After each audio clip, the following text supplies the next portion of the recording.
Mariam. Also joined in the studio is... Assalamu alaikum everyone, it's Fareen, live from the studio, not online now.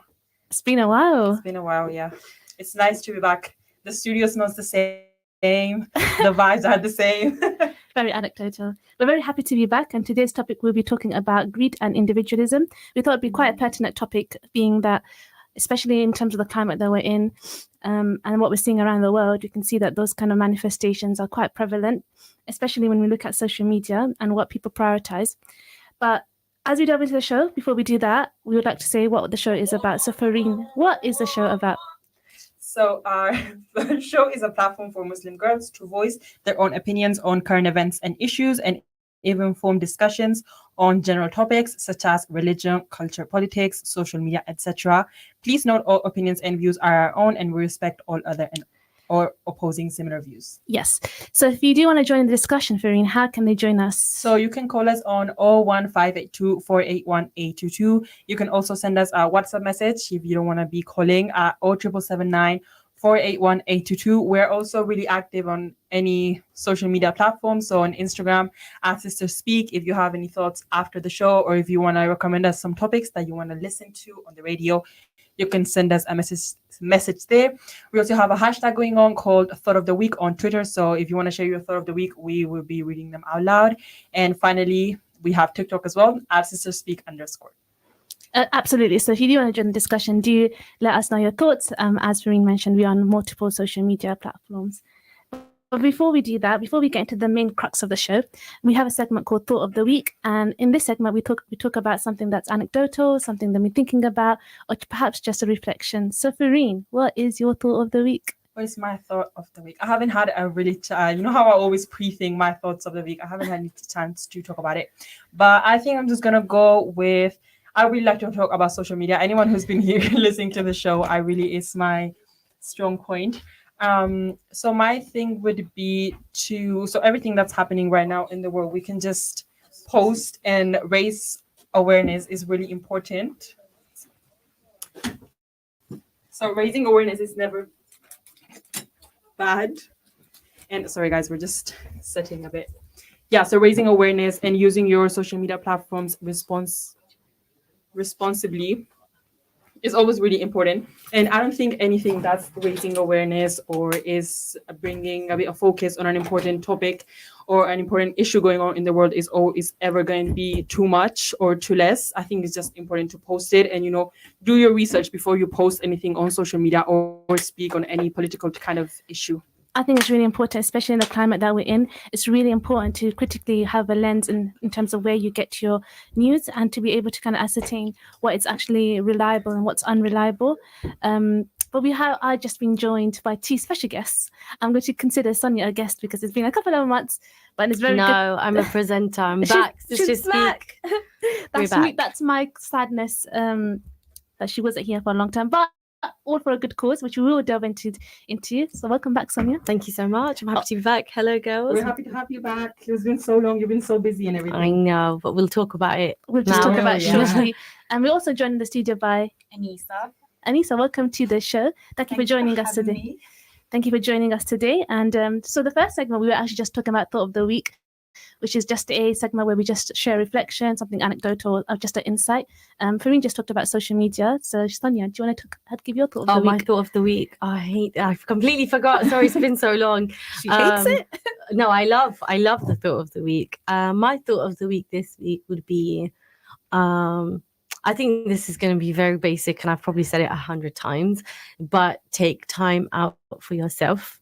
And even if that's like a 30-minute, just dedicate, actually think the next 30 minutes I'm gonna do something, like have a nice meal for myself, or just, I don't even know, whatever it is, journal, watch TV or whatever. It's just 30 minutes to yourself, because I think this kind of links into, you were talking about social media as well, but there's so much happening all the time, which we consume all the time as well. And there's people and there's social media and this, but you just sometimes need like, okay, no, me time, just me alone. So yeah, that's my thought of the week. I think that's really important, especially in terms of like now the times have gone forward and we're starting our days in the dark and we end our days in the dark, and it's really important that we just carve some time out for ourselves to ensure that our mental health is all okay and our well-being is looking after. But Anissa, what is your thought of the week? Mine kind of relates to that because I'm a bit like, I've recently learned like be happy with what you have while you're pursuing what you want. Because I think every time you reach a goal, you're kind of thinking like, okay, what's next? And I think sometimes you don't realize like, I've achieved this. Let me enjoy that moment. So definitely more taking the time to live in the moment and process reality. I think that's also. I think all of your thought of the weeks all tie in together. Yeah. I think being present in that in your life is really important as well, just because it's so easy to be engrossed by what you're going through and not just taking the moment to actually realize that you've achieved the milestones that you've always kind of wanted to do. Is something that's really important, and that's what's going to good segue for Sonia's premiere, which I'm so proud of. Which is my thought of the week is I'm just so incredibly proud of Sonia for producing her first ever documentary, the first of many, inshallah. Inshallah. And it's just really nice to know that for the whole year you've been talking about it, and it's finally nice to finally see your real product. So I want to ask you, like, what was the process like, and just talk us through your whole process. I could talk about it forever, Mariam. So I'll try to get like a nutshell. Obviously, it started in like March, April time, and I spoke about it on Sister Speak, and I was so happy, and I shared the news with you guys that I got the commission, and ever since then it's been hard work. I'm not, because you have full-time work and you have all your chores and whatever it is that you normally do as well, but you have to make time for things that you are passionate about or you want to do. And that's something, when I won the commission, I knew, okay, I'm taking this seriously now. I'm going to dedicate time, effort and energy into it. So I did, and there was weekends, there was late nights, there was early mornings, and just going back to do the same thing again, because don't get me wrong, like filming, that's what I want to do. It's the best, it's the most like best thing for me. But sometimes even then you're like, oh, here we go again, like, it's not done. Here I am back at the same place re-recording this because it didn't work the first time, or we've just lost 2 hours of footage or something. So there is highs and lows, of course, with anything there is. But yeah, overall it's such an amazing experience, and I've learned so much. I think I've definitely developed in like my creative like kind of career way, like development in general. There's so much that I didn't know that I do know now.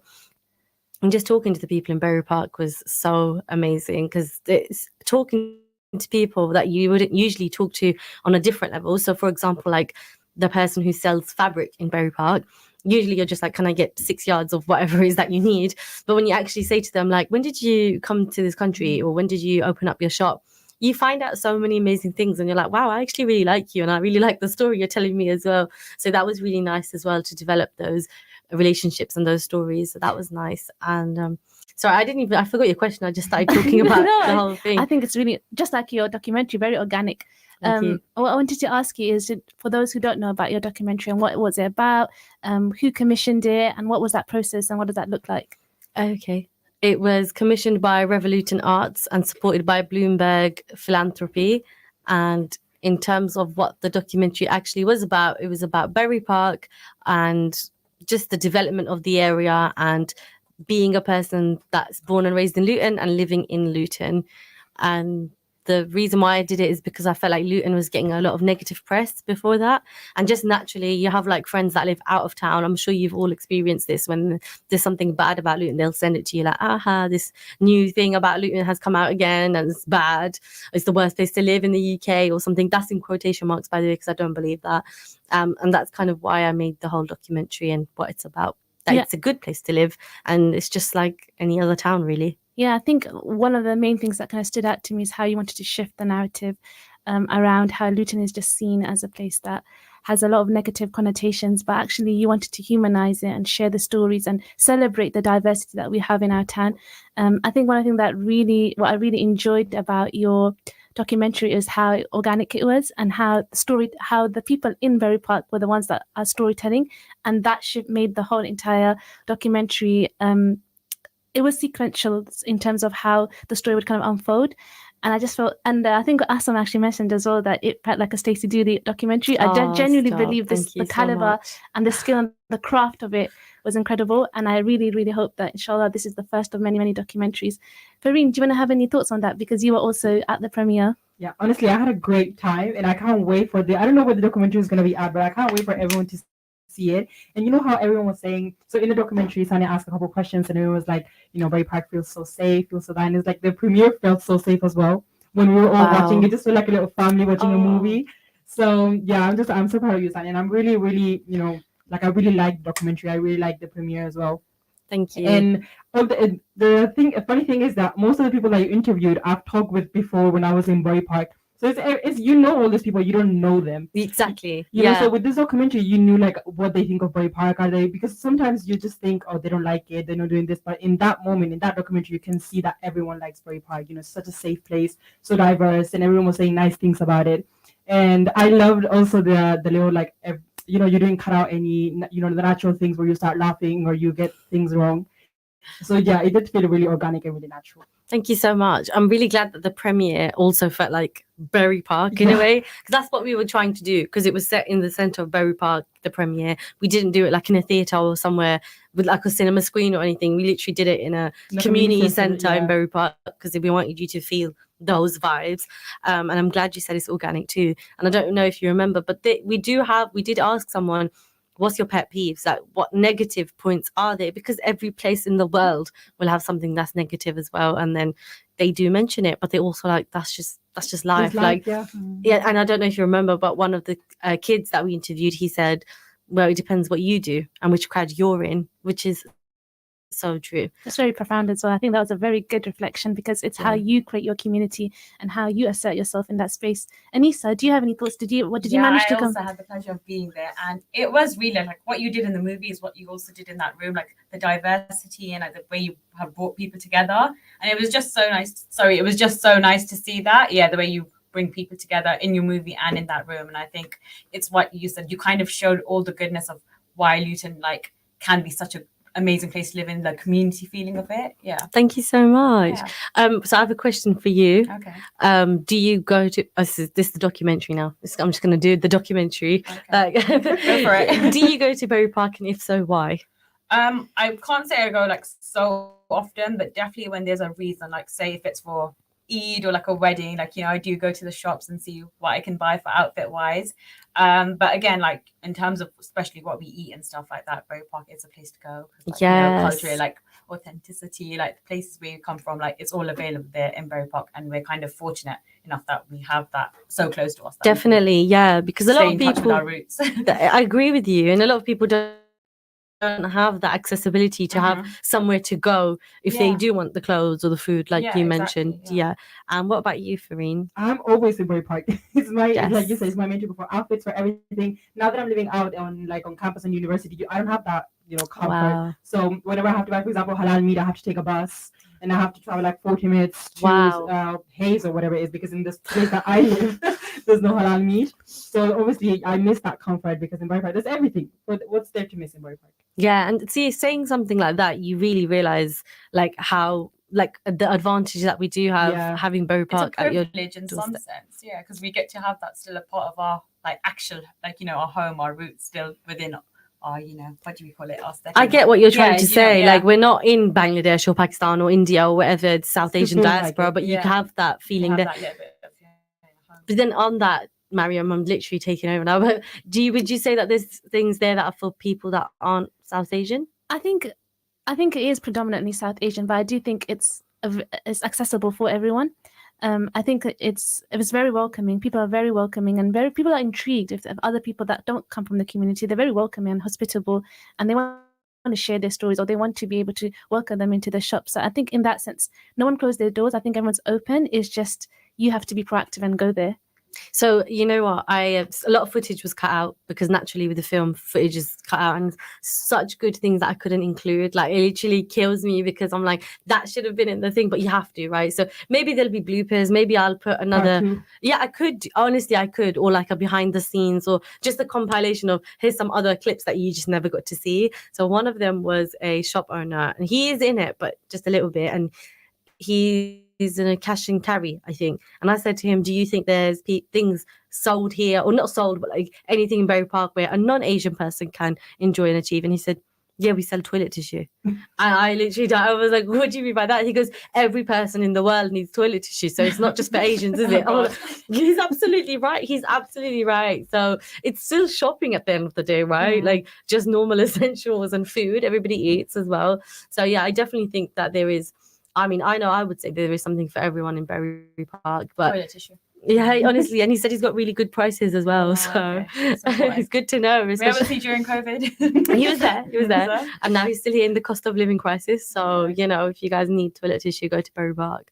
But yeah, there's so much footage that I would love to just share. What was Further. one of the footages that you really wish that was part of it that couldn't unfortunately be part of the There's documentary? so much. I mean, I think one of them for me is if you guys remember, there was a MMA fighter and trainer that teaches only female classes, and she has so many achievements that I would have liked to speak about more and highlight more. So she was on the front cover of a magazine as being someone that teaches only like it was the fact that she is a Muslim hijab wearing woman teaching female only MMA classes that was highlighted on the magazine, and she was on the front cover, and I was like, that's so amazing. This is like a nationwide magazine.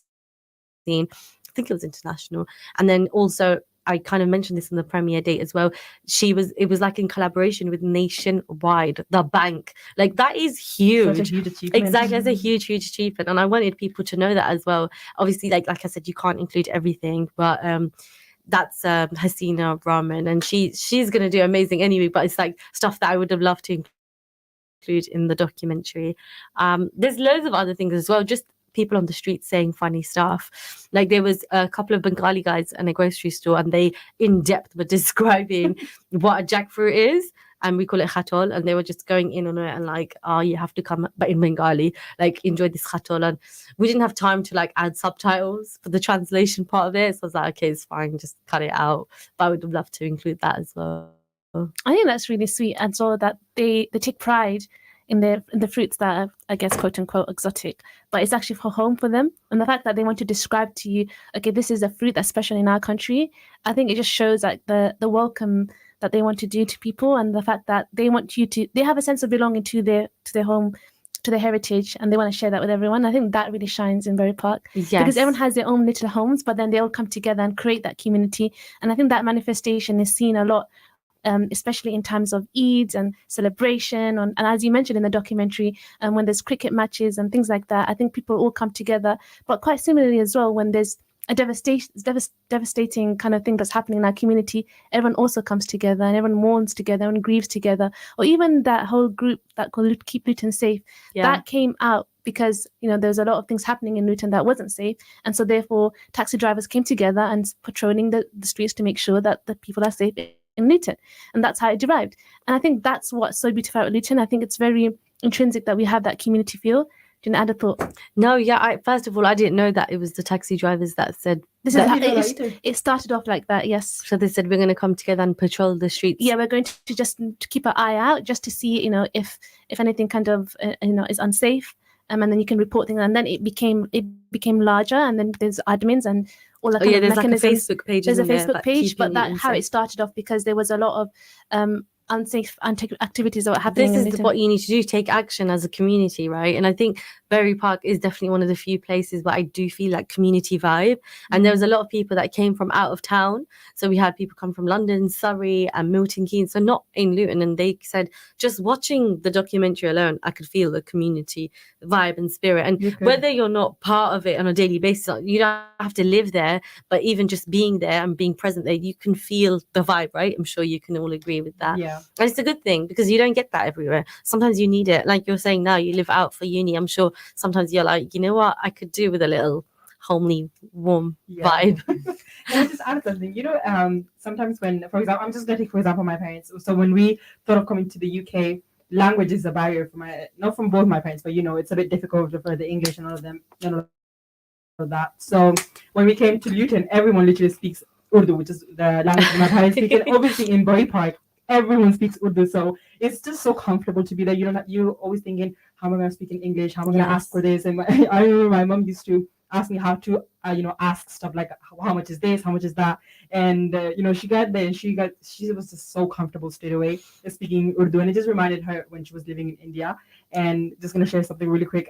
When we went to Bury Park the other day to buy some suits for a party or whatever, the what do you call the storekeeper thing? The shopkeeper, the shopkeeper. Sorry, he was so funny that we weren't gonna buy anything initially, but he just started calling us from the street. So we said that he gave us his whole we gave him our whole life story, and his life story to us. And we didn't buy anything, but we just talked there for So literally like nice. Yeah. 45 minutes, and it was just so funny. Yeah, that's all I wanted to say. Oh, You just felt that comfort. That I you just felt can that say that. comfort. Yeah, which shop was it? it was the men's south.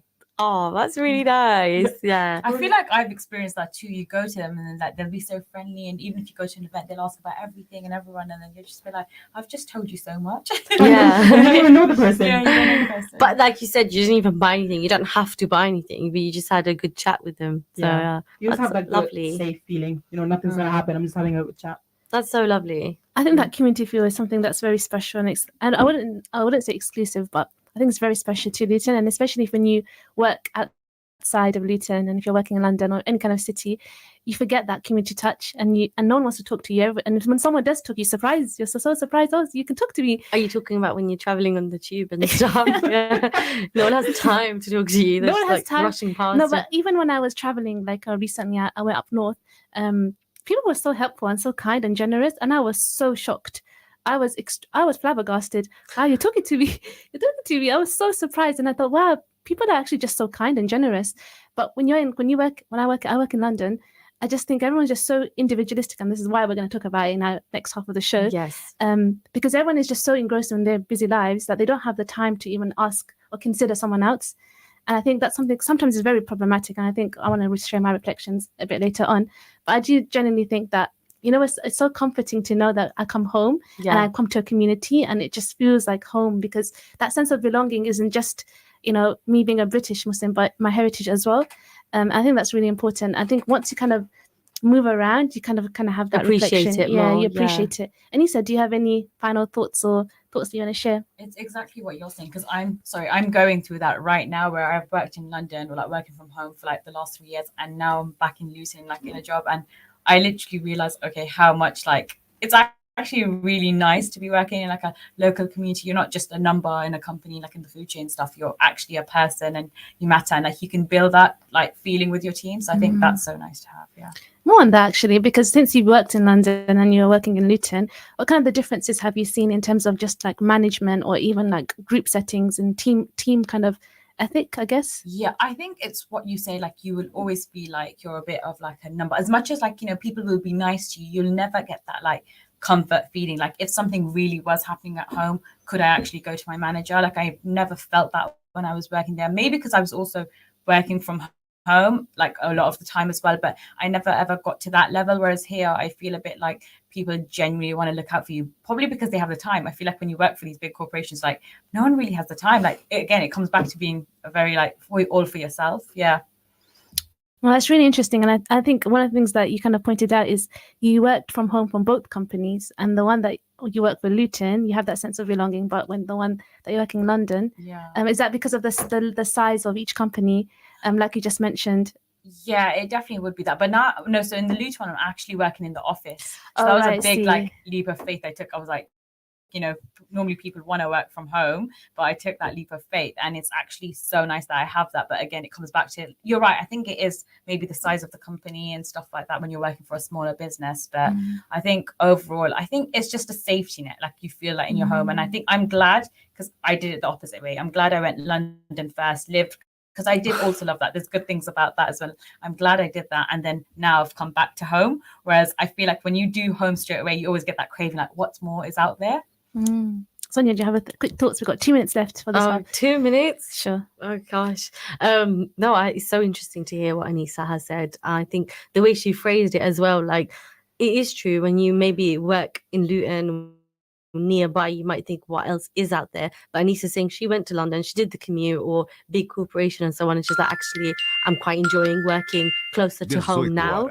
But it just depends on the individual, right? I guess everyone's different, and it depends what you're looking to do in your career as well. Yeah, I think absolutely right. For me, because I haven't worked in Luton, so I don't really have any personal reflections. But I do want to ask Farine, but although she hasn't worked, and only you've got a minute to tell me your thoughts.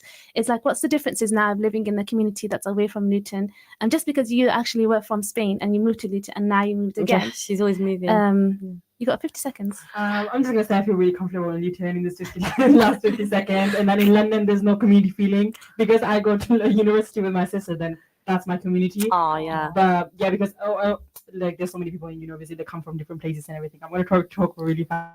Where Luton is safe. There's a big community if you like Luton. Very Yeah. calm, it's fine. You took fast anyway. You put so much pressure on it. Pressure. Okay. Yeah, no, honestly, it's great. It's a really safe place. Obviously, my parents, my family's here and everything. So I do kind of get up homesick, but I have both for both best words. I love that. Thank you, Anissa. Are we done for the first half of the So show? I think kind of the reflection is that we have experienced both, and I think one of the things that I feel like I really want to speak about in the next half is about how we felt a sense of community versus individualism. So we do look forward to having you on the next half. See you in the next half. Inshallah. Assalamu alaikum. Assalamu alaikum. In Luton and its surrounding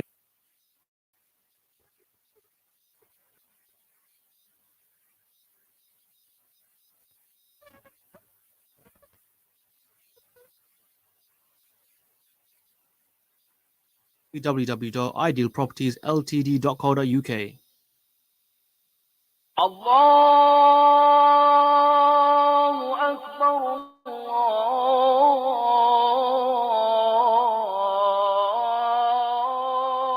Allahu Akbar. Allahu Akbar. Allahu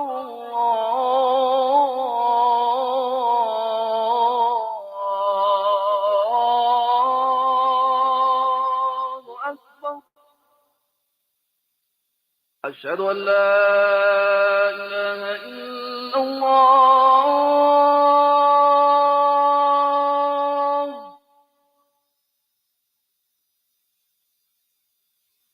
أشهد أن لا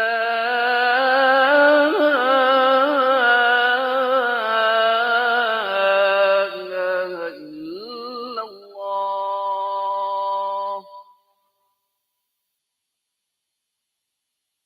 أشهد أن محمدا رسول الله.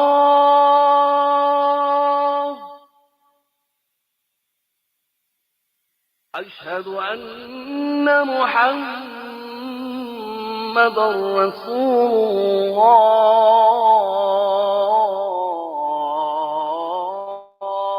الله. حي على الصلاة.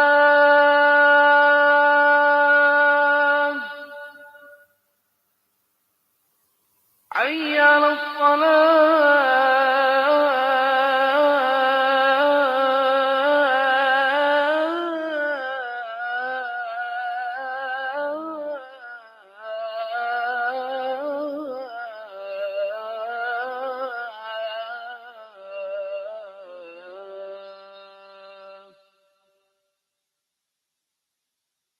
حي على الفلاح.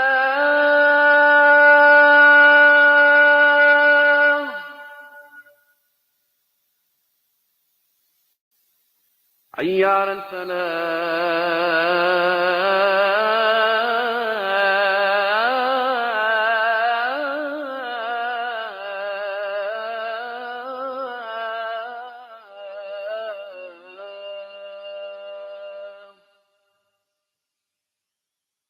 الله أكبر. الله أكبر. لا إله إلا الله. اللهم رب هذه الدعوة التامة والصلاة القائمة آت محمدا الوسيلة والفضيلة والدرجة الرفيعة وبعثه مقاما محمودا الذي وعدته إنك لا تخلف الميعاد. Would you like to sponsor the Azan? If so, give us a call on 01582 481810 or email us on info@inspirefm.org.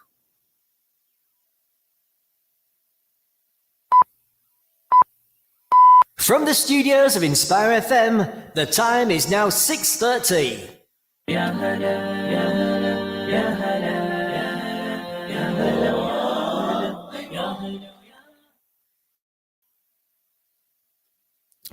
Assalamu alaikum everyone, welcome back to Sister Speak. You're here with me, Mariam. Also joined the studio is Fareen and Sonia. On the first half of the show, we talked about Sonia's new documentary that she's produced and the premiere of it and our reflections on community. And on this half, we're going to be speaking about greed and individualism. I think it's quite a good dichotomy to kind of compare the two. So I'm going to start off just right into it. I'm going to ask my first question, which is, how do you define greed and what does it mean to have greed in your life? Oh, I would define greed. I mean, I made the plan, so I kind of read the definition. I forgot now, but I would describe it as trying to chase something when you have everything at the expense of other people. Yeah. wow, something like that. that's a very really profound. good definition. Thank Yeah. you. Okay. Yeah, that would be my definition of greed. Just trying to chase for something, even though you have, I don't know, a roof over your head and all of this, and at the expense of other people's. How would you say other people's lives, other people's business? Just at the Just expense of other others. people. Yeah. Others, yeah. What about yourself, Sonia? Well, I think Fareen has got the most concise and perfect definition now. I think so as well. But how does that manifest in your life in reality? If I heard just greed alone, I usually think of when something or someone or like an object or a corporation or a person wants too much. And again, if it's like going to affect someone negatively, but just wanting too much, I think is just greedy. Yeah, I think a lot of the times I attribute to when someone wants too much and it affects their moral compass. I think that's when I think about corporation, that's when I think about, okay, well, you're thinking about profits and competitiveness, but then you're not thinking about the moral implications. And then that's when I think that's greed, because is it necessary or is it just a want?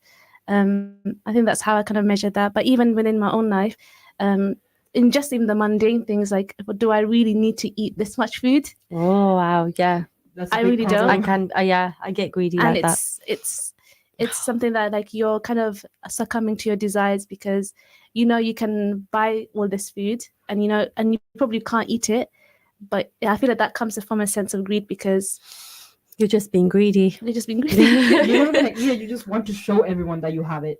Or it's not that's even what- showing everyone. Maybe if you want to put it on Is it social like media, fulfilling a desire, desire. It's just Yeah. fulfilling a desire. I but think those- irrational desire sometimes, just a silly I one. think it's kind of interchangeable sometimes.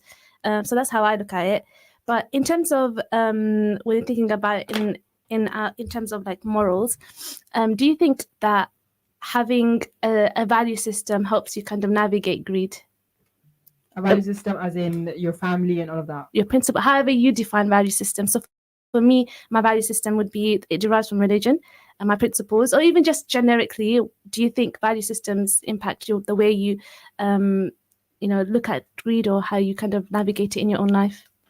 My value system, obviously, with religion is a big thing. I think my dad has really taught me to, just be satisfied with whatever you have. We don't lack anything. We have water, we have electricity, we have everything. There's so many people out there who don't have this. They're being, snatched away with. This is human rights, basically. Having water, having electricity, having a house, and so if you have that, I think you're never. I don't think you're ever going to be satisfied completely with your life, but you have to be satisfied with what you have and be really grateful for everything that you have. So that is something that my dad has taught me. He's been through so many things, in his life, and one of the things I'm grateful for is everything that I have now. So definitely, my dad has really taught me to not be greedy in life, but he's never told me to not be ambitious. There's always a balance, isn't it? Yeah, I agree with Fareen. I think in terms of moral compass and values, obviously religion is the biggest one, but also I think I go to the family a lot, whether it be mum, dad, or sisters, even friends. Sometimes you can just check in on them, like, do you think this is right and stuff? Like, you can, I think people do that a lot. You check your own moral compass and stuff, like, am I right or wrong? Like, my peers will tell me, the people who care about me will tell me if I'm right or wrong. But yeah, I agree with Fareen. Like I think a lot of it comes from just a parent telling you, like, stop that, it's greedy. Yeah. So the question was, did Sonia? Yeah, but I kind of got it just from you guys. No, I think it's what you say, like you should want things and have goals and stuff, but I think to a certain extent where you're not compromising your morals, like you're doing everything, but you're not thinking, let me sacrifice all these other things to get there, let's sacrifice people and time. So I think it's like everyone said, it's about balance. Have you ever experienced a relationship or an instance where you thought greed is something that you just want to stay away from, and that was quite a defining moment for you? That was so. Greed was Sorry, can you it repeat the question? impacted you negatively, and I don't know how it manifested. It could be relationships, it could be an instance, but Yeah. that was a defining moment where you thought, wow, greed can really implicate you. I think I'm gonna say when I started working. Obviously, I was working part time and I was, studying and everything. But I was watching everyone, the rest of my friends, having these jobs and like getting paid more than I was. So all I wanted to just work more hours, and that started, showing negatively in my exams. And I started to not do my homework, all because I wanted more money. I wanted more hours. I wanted to show that I was working. So obviously, my dad was like, "This has to stop. Yeah, you can't do this." So that was one of the times where I was like, I was chasing so much stuff that it wasn't that important. Like at that time, I had everything. I didn't need that extra money, but I was just chasing that all the time, and I just wanted to show everyone, yeah, I'm doing this. So yeah, definitely that was one.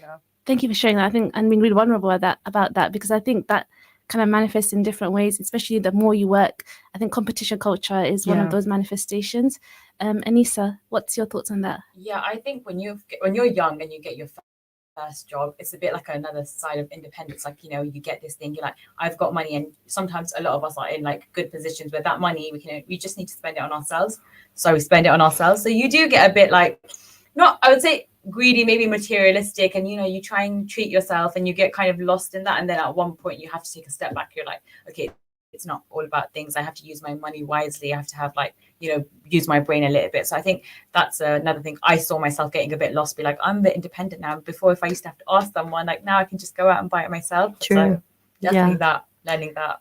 I think for me, I can't really think of any examples, but if I'm thinking of the whole topic, it would be during school time. So I think that aside from grades, which we should all have ambitions to get good grades and so on, I think with the extracurricular, because I took part in every single after school club and activity that you can ever imagine. Anything there was, like ambassador for this, event day this, I applied.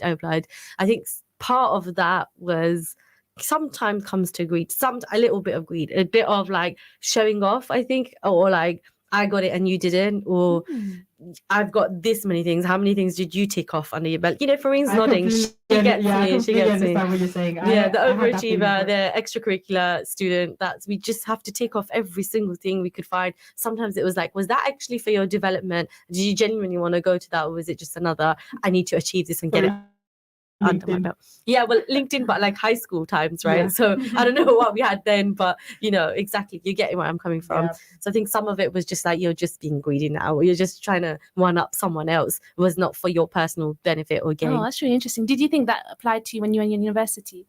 I imagine you would have been involved in a lot of things in university. Oh yeah, no, I don't think it applied at uni at all, because the university, the actual content is so difficult and hard that you're like, No, but in terms of extracurricular, no, because the extracurricular is actually for releasing stress and having fun, not ticking up. For me, it wasn't like I would only ever go if I wanted to go, not like a and it's too big to compare. Whereas in school, I feel like everyone in your year at one point, so you can if that person's done that thing, so you can compare it in your head.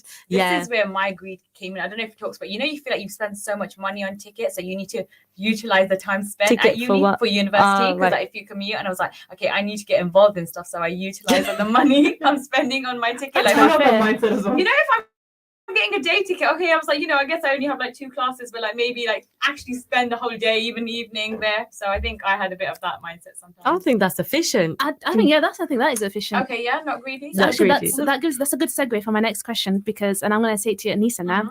How did you differentiate between healthy ambition and unhealthy greed? I think it does come back to like how much you would sacrifice in terms of morals and times. Like healthy ambition is like goals you have for yourself, as in like for yourself, like, and it's all about like bettering yourself. Whereas I think with greed, it's like it's only like self-serving. With like, I think when like you hear about someone that has goals and it's like, oh, I'm going to make myself comfortable for like my future, my family. That I think when I hear these kind of things, it's so nice. Or when people are like, oh yeah, I need this for myself, I need to spend it just on cars. Like you can have a balance of both, but when people only want to spend it on materialistic things, like it's not a bad thing, but it's like you can tell where their kind of happiness and like their source of like greed comes from. So I think it's just finding that kind of balance, I would say. Sonia, do you have any thoughts on that? I mean, I think it's a fine line. It's really hard to tell sometimes if it's what did you say, healthy ambition Against and unhealthy greed. Yes. Yeah, it's difficult. It's difficult because a lot of, I hate the word greed. I don't think anyone should be greedy, but sometimes it's a motivator.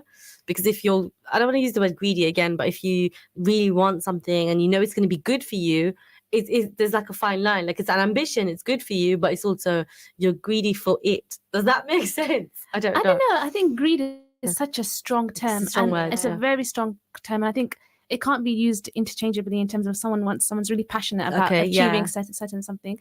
But then again, I think Anissa mentioned that it should have been the expense of compromising your morals or compromising how you view other people. And especially if that makes you, it makes you feel like you're elevating yourself to undermine other people. That's when When it's just so like self-serving, like you don't even worry about anyone else but yourself. I think that's a major thing. Like, Yeah. I'm not saying it's not wrong. You should put yourself first sometimes, but I think when you just have that thing where like if there was ever an opportunity and like you literally it was about like, you know, only you can have like a win in it and no one else, I think that kind of mindset is really bad. Yeah, I think Yeah. one of the things that we speak a lot about in our radio show is that if you get an opportunity and you see an opportunity, you should share it with other people, and you should bring everyone to the table and you extend the table as opposed to just wanting Yeah. yourself on that table. So I think that's really important. I think the next thing I want to kind of talk about is what kind of the strategies that all of you have kind of developed as you're going through your education, through university, that's helped you kind of achieve certain ambitions, despite having this kind of external pressure to validate whether your ambitions are worthy of, you know, social media or just worthy of some people's social perception. Okay, why did you all look at me? I'll start, but you all have to answer the question. course, Yeah. of I think this sounds so basic and it is really hard to get in your head though, is that nobody really cares. It is so hard to get into your head though, Yeah. because you can't help but think, but they do though, or like their comments are being made really and truly, they're really deep down. It's a strategy because you have to remember it and internalize it, remind yourself that actually you shouldn't worry about what other people think. First of all, they shouldn't care and they don't really care and they move on and people have their own problems in life, but also do not let that be any kind of factor in your decision making process. That doesn't mean your close circle and that doesn't mean the people you value, so obviously parents, family, friends that you actually think want good for you. But I'm talking about outside of that. Don't try and just think that I need to do what's right for me, not what looks good to a third party far away. Yeah, this is a hard one, but that's one of the strategies. I'm going to think of some more while everyone else answers. I think a major thing for me recently has been like sometimes when I'm traveling and like when I'm traveling on holiday and then sometimes like, you know, I find myself so invested like trying to capture it, not even for social media. Okay, it is for social media, but for my memories. And then I'm like, I'm not actually, again, like you said, about being present in the moment. So I kind of like that kind of me, I don't know if you call it greed or like social perception and stuff, and you're like a bit like I take a backseat myself and like I'm gonna actually enjoy the moment. I'm gonna put my phone away and stuff but then I also want like, okay, now I need to put something on social media, but like, and they only see the good parts. They don't see the part where I'm literally like dying in the heat, like you know, literally fighting flies and stuff. So I think I know what you're trying to say. Sometimes you think about living this like show life, but then you have to realize, okay, what is actually making you happy? Like again, like you said, people actually don't care. Like they scroll past it like nothing. I do it to other people. It's a difficult one for me because I'm just a family person. So everything that I do in my life, I always ask everyone in my family, and if they don't like it, I'm not gonna do it. I don't have that self. Yeah, how do you say that self? You know, Oh, you're not autonomous yet. yeah, like I don't want to. I hate making decisions by myself, and I always have to go through it to my dad, my mom, and my sisters. Those are my three people, and if they all agree, then that's great. I'm gonna do it. If one of them is disagreeing, then there's a problem. I have to do something. I have to make. Then it doesn't matter if I'm getting stuck in the process or I don't like the process or anything like that. I always do it because I always have that anxiety that if it doesn't work out or anything, then it's gonna be on me that I took that bad decision. Does that make sense? So it's really something that I have to work on because I feel like it does take a big toll on my mental health, because instead of thinking what I want to do, what is gonna make me happy in my life, in my career, for example, is more important than what my parents are gonna do. So yeah. Do you think that shifted a little bit as you gone to university now and you have to take decisions independently, especially when you're in your first year, you've moved out, you're responsible for your education. University is not going to chase you up as you were in sixth form. And do you think that has kind of developed a little bit more, your ability to make those decisions, or do you think you feel challenged the fact that you have to? It's a weird one because academically, I've always been really independent. I've always, if there's an assignment or anything, I'm always like doing it. And I joined a week late to the university, so I catched up literally the day I came back. So academically, I'm always really independent. It's just my decisions in life. What uni I'm going to, what I'm going to study, what do I have to do in the week. It's a bit tiring sometimes, but if I don't do it, I have so much anxiety of what my parents are going to think. And I don't know if, obviously I talked about this on the radio before, but when I was changing unis, that process of, going through clearing, changing my career from law to computer science took such a big toll on my mental health. And I remember I started losing hair. I couldn't talk with anyone. It was, it was horrible, honestly. So, and I feel like that was a sign for me that, I have to start making the decisions by myself. And if I made the right decision from the beginning, I wouldn't have been in that position. So yeah, it's a process, Fareen. It is, yeah. I think my kind of reflections on that is, I think that kind of derives from our cultures back home, where everyone kind of comes together and makes a decision for a person. Yeah. And sometimes that's kind of intrinsic in a lot of people's perceptions and mentalities, and that's what they bring here. And I think by different families have a different dynamic in terms of how they enforce that. But I think I just want to ask about your experiences where you had to make a decision that was independent and was for individual, for yourself, against perhaps, let's just say, your community or your family in this sense. And how did you navigate that? I actually had something to add to the last question. Go ahead. Do you want me to? No, Sorry, go ahead. it's confusing. No, because you asked what kind of strategies do you use to navigate that? To navigate greed, or like those desires, those greedy desires and so on. And one thing I just remembered is that whole, it's a quote, and I think it is Islamic as well, which is like, what's meant for you will never pass you. Yes. And it's so profound. And it's not just, like I said, not for me, isn't just that Islam, I think is true in every way in life. And so if you feel like that's one thing that you say greedy is a desire and so on, and it's not working, I would say don't worry, because if it's not meant for you, then it was not meant for you. But what is meant for you will never pass you. Yeah. So it will come eventually. It's a process. Things will happen for you. It's a process, which is what I said to you as well. Yeah. And I think that's something I would say to my younger self or to younger people, because you just want to rush. You can't help it. Everybody wants the thing and they think I have to do all of these things to achieve it. And it's like, sometimes if you do what's right and you know little steps that you take for your own career or progress or whatever it is, you will get there eventually, or what's meant for you will come for you and will never pass you. So that's just some ease to give to yourself, because at the end of the day, you can keep chasing everything forever and you'll never end. So you just need to have that, like, relaxed. So yeah, I just added that to the end. Last question. You can do the next one now. Anissa, I feel like you wanted to add something. No, I think she kind of summarized that really well. Yeah, what I was going to add to that as well is, I think what we're kind of getting through the show is that desire is a huge motivator of greed. And it's when you become enslaved by desire, that's when greed kind of manifests. So I think that's something that I think throughout the show we kind of talked about, especially for young people. I think, we have access to all these desires. We see it on social media, we see it in our day-to-day life, and it's all we want. And especially when we don't have access to it, the vigor of it feels a lot more, and it's more edgier. But as you grow older, you realize actually we don't really require that. It's not really necessary. And especially in the kind of political climate we're in, and we're seeing the tragedies that are taking place across the world, we kind of realize that we have so much to be grateful for. And I think that's one way that I can combat greed, or just having those desires, just being grateful for what you actually have. The fact that we're able to safely go home, the fact that we are able to access water, the fact that we have food on the table, it's a huge privilege, and we're seeing that everywhere right now. So that's kind of my thoughts on it.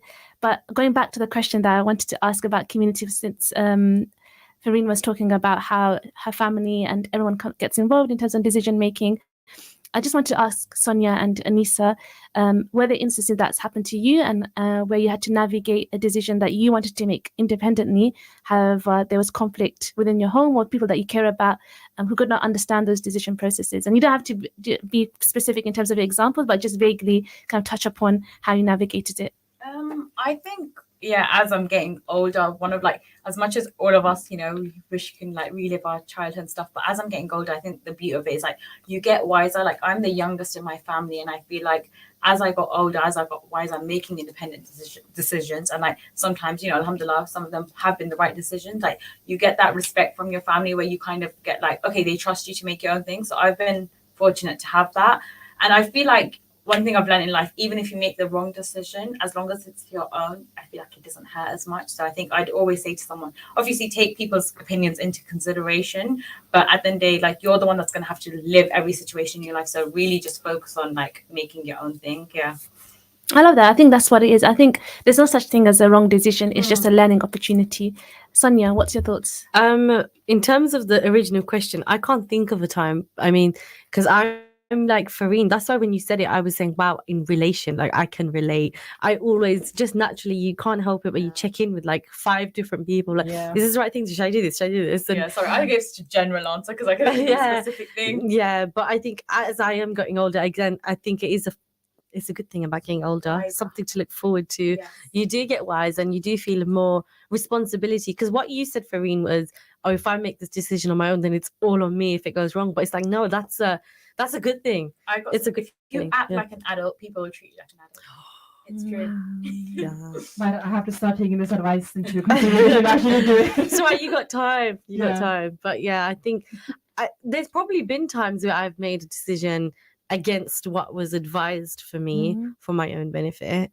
But I can't think of it right now because, again, like she said, it's learning. Like, even if you get it wrong, you learn from it. But and you even move with on. this movie, remember when you were making it, you had to make like a really strong decision, like because you had to take some time away I from did. work. So Yeah. that as well. Actually, yeah, Anissa is right. Then even in my documentary, not even that, I remember taking someone out of it Yeah. because the quality wasn't there. I've never had time to reshoot. And it was really hard because I didn't want to, and they gave a lot of time and effort. You feel really bad, but it's like other people were like, no, go again, try again. And I was like, no, I need to do this one thing.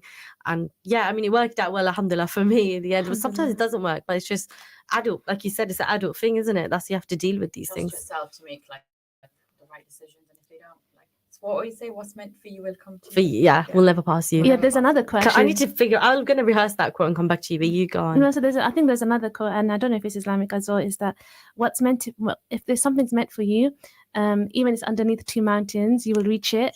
And if it's between your 2 teeth, then you'll never. Even if it's between your teeth and it's not meant for you, then you will Yes. not reach it. Yes. Yeah.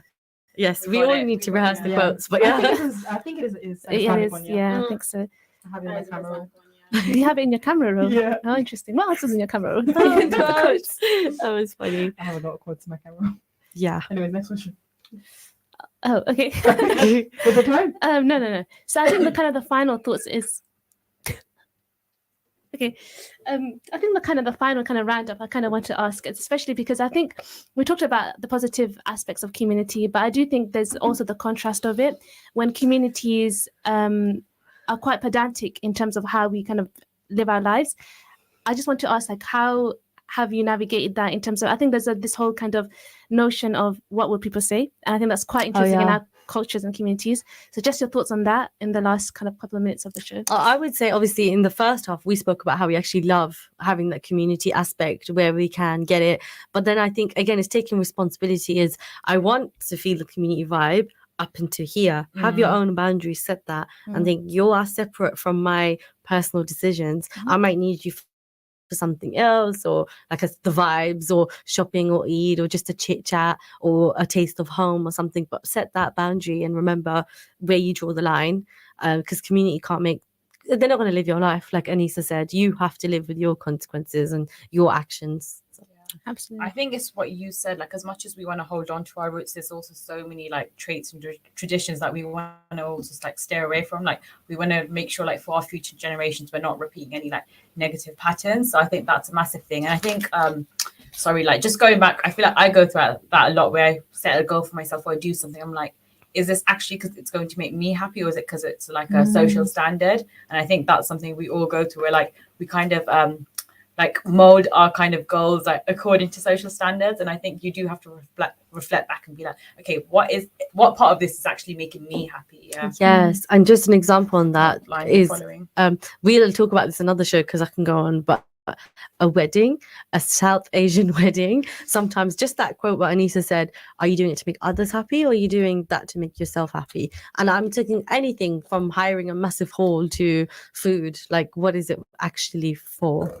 But yeah, I'll let Fareen carry on. Yeah, I'm just gonna take the example of the wedding. You don't want to have a big wedding and be broke for the rest of your marriage. So having a small nikah is sufficient. Although, but what does it matter in a wedding? It's just it's halal and all of that. So But I guess it's like whatever your choice is, as long as it's your choice, Yeah. you're happy. Yeah. 'Cause I think it goes back to the whole theme of this, like the greed part of it. Like when you do it, like do you do it for the show? Like, you know, this is going to be look good, like to other people, like, you know, that kind of greed comes into it, like with the wedding. Because I can sometimes find myself like, oh yeah, you want everything, and then you're like, no, like I want nothing. So I think it does really tie in with greed, like something like a wedding.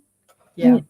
I think that's a really good way to kind of end the show, because I think we've kind of discussed multiple points in terms of thinking about how community and the positive aspects of it, but also how sometimes it can restrain us and it can constrain us to notions that are not really conducive to a healthy livelihood, and especially how we navigated it. But I think one of the things that we should appreciate, that our families have these traditions and they weren't given the opportunity to kind of explore other avenues, and we've had that opportunity to kind of make our own responsible decisions, and we have the autonomy to think about ourselves, and whereas they didn't. And I think that's something that we should really appreciate, because we have that scope, they didn't. So I think it's really important to recognize and acknowledge that. Thank you all for coming to the show today, and really appreciated this discussion, and we look forward to hearing from you in the next discussion. Assalamu alaikum.